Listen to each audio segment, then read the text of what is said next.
And with us now is Stephen Moore. He's an economist with the Heritage Foundation and Freedom Works. Stephen, welcome to the show. Hi, good to be with you. You too. Well, what does President Trump hope to accomplish in this trade war?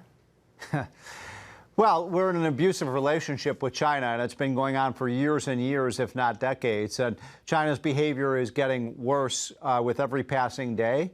They have walked back from the agreement that President Trump had with them, or at least he thought that he had with them.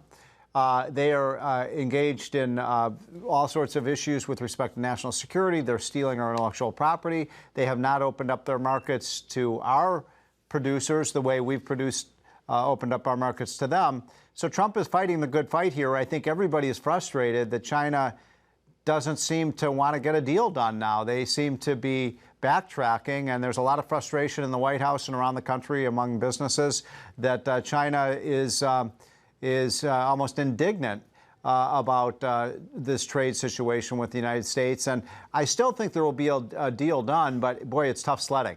Stephen, who's getting hurt the worst here, us or China? Sorry, say again? Who's getting hurt the worst, us or China?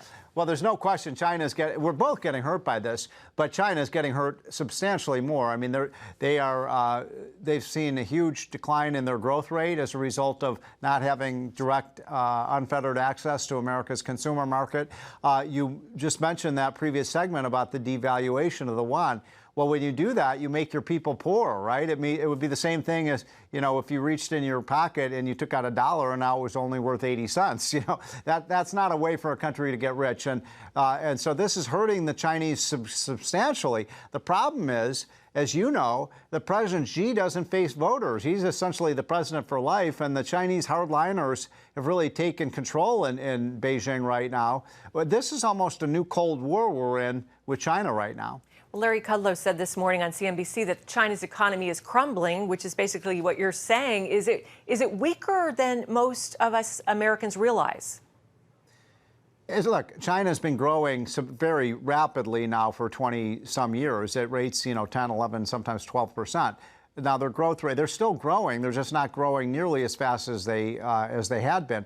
The other thing that's happening is because of this trade war, there's a lot of disinvestment. Investors from around the world are pulling their money out of China because they're very worried about the future of that country. So this has inflicted a lot of pain on China, but let's face it, it's inflicted a lot of pain on the United States, too. We've seen what's happened with the stock market the last couple of days. It's been a brutal period. So I'm still hopeful that we get a deal. But right now, the Chinese don't show any inclination of even wanting to make a deal. It seems like they want to fight, not a deal. Interesting.